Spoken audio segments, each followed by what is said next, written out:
கல்யாண சமையல் சாதம் காய்கறிகளும் பிரமாதம் அந்த கௌரவ பிரசாதம் இதுவே எனக்கு போதும். ஹாய் ஹலோ வணக்கம். திருப்பி ஒரு புது வீடியோவில் சந்திக்கல ரொம்ப சந்தோஷப்படுறேன். இன்றைக்கு நான் செய்ய இருக்கிறது என்னென்னா ஒடியல் கூழ். வாங்கோ எல்லாரும் சேர்ந்து குடிப்போம். ஓகே, ஒடியல் கூழுக்கு தேவையான பொருட்கள் ஒடியல் மா இங்கே ஊற விட்டுருக்கிறேன். இது ஒரு அரை மணி நேரம் முன்னே ஊற விட்டிங்கன்னா நல்லா ரெண்டாவது தும்புகள் இருக்கும், நல்லா ஊற விட்டுறது. மீன் வகைகள் முக்கியமாக மீன் தேவையான மீன்கள் சின்ன மீன்கள் தான் இதுகளுக்கு கூழுக்கு நல்லா இருக்கிறது. அதில் நான் கொஞ்சம் மீன் எடுத்து வச்சுக்கேன். சூறை இப்படி வித்தியாசம் மீன்கள் தலையெல்லாம் போடுறவ கொஞ்சம் மீன் எடுத்து வச்சுக்கேன். இது கணக்கு இருக்குல்ல, நான் கொஞ்சம் பேருக்கு என்னுடைய நான் பெருசாக கணக்கு போடலை. நண்டு முக்கியம். கிராப், ஓலி கிராப் இதுதான் நண்டு. இறால் தேவையான அளவு எவ்வளோ பேர் இருக்கணுமோ அவ்வளோத்துக்கு நீங்கள் போடலாம். மரக்கறிகள் பைத்தங்காய் உடைச்சி வச்சுருக்கு, மரவள்ளிக்கிழங்கு. நம்மள ஊர்லெலாம் நாங்கள் பிலா கொட்டை எல்லாத்தையும் போடுறது. இப்போ இங்கே இந்த சீசன் இல்லாதபடியாக இங்கே ஒன்றும் வேறு இல்லை கறிகள் தான். அப்போ வேண்டிய இல்லாது இப்போ குழந்தையும் தானே அப்போ ஒன்றும் கிடைக்கல பெருசாக சாமான்கள். நான் இருக்கிறத வச்சு செய்து பார்க்க போகிறேன். புளி கொஞ்சம் கரைச்சி வச்சுக்க தேவையான அளவு. மற்றது இந்த உரைப்புக்காண்டி சித்த மிளகு, உள்ளி எல்லாம் போட்டு அரைக்க போகிறோம். இப்போ சீரகம் கொஞ்சம் அடுப்பில் எப்படி ஒரு பாத்திரத்தில் தண்ணியை சூடாக்கணும். முதல்ல உப்பை நீங்கள் போடையில் போடலாம். இதுக்குள்ள கொஞ்சம் பார்த்தாங்களோ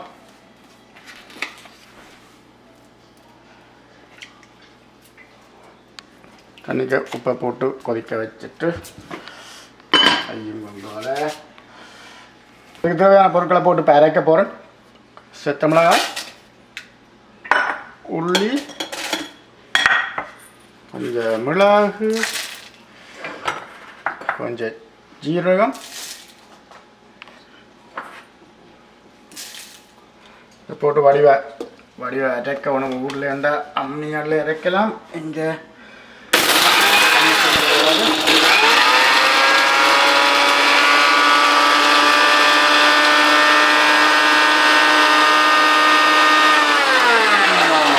தண்ணி தொடுக்கிறவங்க இந்த எல்லாம் பைத்தங்க எல்லாம் மடியாக வெட்டி கழுவி வச்சுருக்கு. இதை போட்டு முதல்ல அவிச்சிட்டு கொஞ்சம் இப்போ நண்டை போட போகிறேன். நண்டு தான் கூழுக்கு சுவையை கூட்டுறது. வடிவம் அவிக்கணும். நண்டு இதில் கொஞ்சம் தலையாளம் இருக்குது, அதில் போடுவோம். இந்த டைமில் கொஞ்சம் பச்சை மிளகாயும் சேர்த்து விடுவோம்.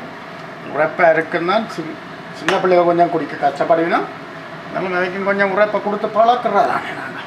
ஓகே, அடுத்த இப்போ அரைச்சி வச்சுக்கிற இந்த இதில் போட போகிறோம். இந்த இதை போட போகிறதுக்குள்ள உரைப்புக்கு சுவையை கூட்டுறது. இன்னும் கொஞ்சம் தண்ணி வந்துதான் தண்ணி கொஞ்சம் மிச்சம் ஃபுல்லாக வடிவாக கலவி போட்டுட்டு சேம் டைம் இறாலையும் போட்டு அவிப்போம்.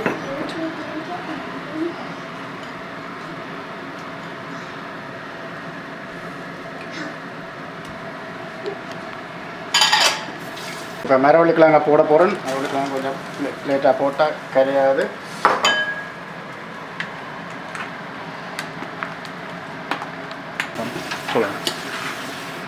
ஊரில் கூழ் குடிக்கிறதுக்கு நாங்கள் ஓடி திரிஞ்சு பிலாவில் எல்லாம் பொறுக்கியாந்து குடிக்கிறது. ஒரு வீட்டில் கூழ் ஆச்சுன்னா பக்கத்து வீட்டில் எல்லாம் வந்து சேர்ந்து குடிப்பினோம். ரொம்ப நல்ல மகிழ்ச்சியான காலங்கள் அந்த காலங்கள். இங்கே அதை நாங்கள் எங்கள் வீட்டிலேயே செய்ய வேண்டியதாக இருக்குது.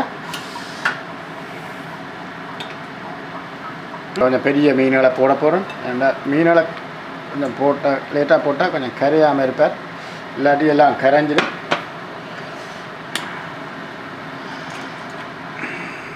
எங்கள் வீட்டில் கூழண்டா ஆம்பளைகள் எல்லாருக்கும் நல்ல விருப்பம்.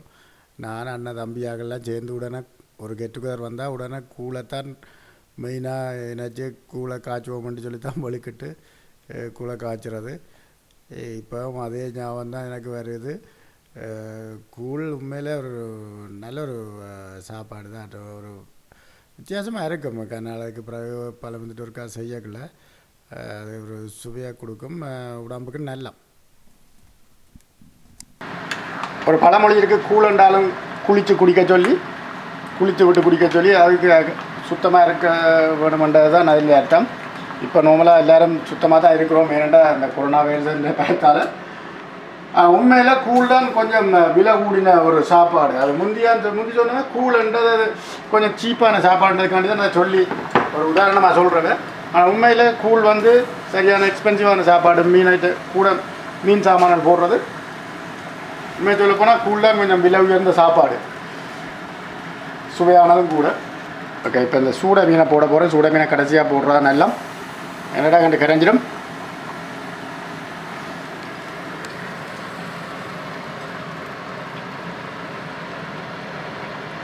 மீன் பாருங்க, கூழுக்குள்ளால் மீன் வெட்டி பார்க்குது. இப்படி செய்யணும், இது வெளியில் வர பார்க்குது மீன்.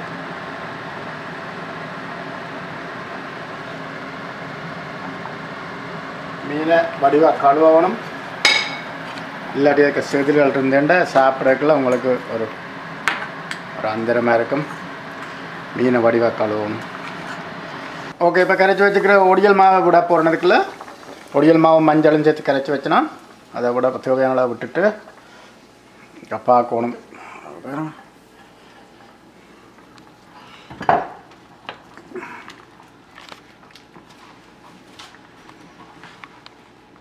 கூழ் இறக்குற பதம் வந்துட்டு அதுக்கு மேலே கொஞ்சம் புளி, கரைச்சி வச்ச புளியை விட வேணும்.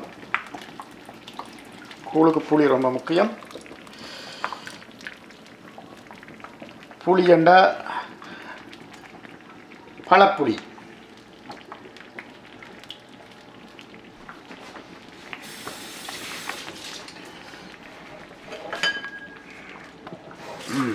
வாசமாக இருக்குது கூழ். கூழ் செய்து முடிக்கிறதுக்கு ஒரு எப்படியும் ஒரு அரை மணி நேரத்தில் வடிவாக நல்ல கூழை இங்கே செய்து முடிக்கலாம். பாருங்க, எல்லாம் வடிவாக வந்துட்டுது. மீனால் கரையாக்கு முன்னே முறைக்கினா தான் நல்லா. ஓகே ஓகே, இப்போ கூழ் ரெடி ஆகிட்டுது. இதை இறக்க போகிறேன். இறக்கி நீ சாப்பிட வேண்டியதான். ஓகே, அழகான சுவையான கூழ் தயாராகிட்டுது. இதை நாங்கள் இப்போ சாப்பிட போகிறோம். பாருங்க, 2 வருது. ரொம்ப டேஸ்ட்டாக இருக்கும் போல இருக்குது. ட்ரை பண்ண போகிறேன். சூப்பர், நல்லா இருக்குது.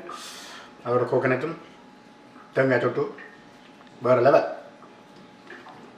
நீங்களும் வீட்டில் செய்து பாருங்க. ரொம்ப நன்றி. மீண்டும் அடுத்த வீடியோவில் சந்திப்போம். நன்றி, வணக்கம். கல்யாண சமையல் சாதம், காய்கறிகளும் பிரமாதம், அந்த கௌரவ பிரசாதம் இதுவே எனக்கு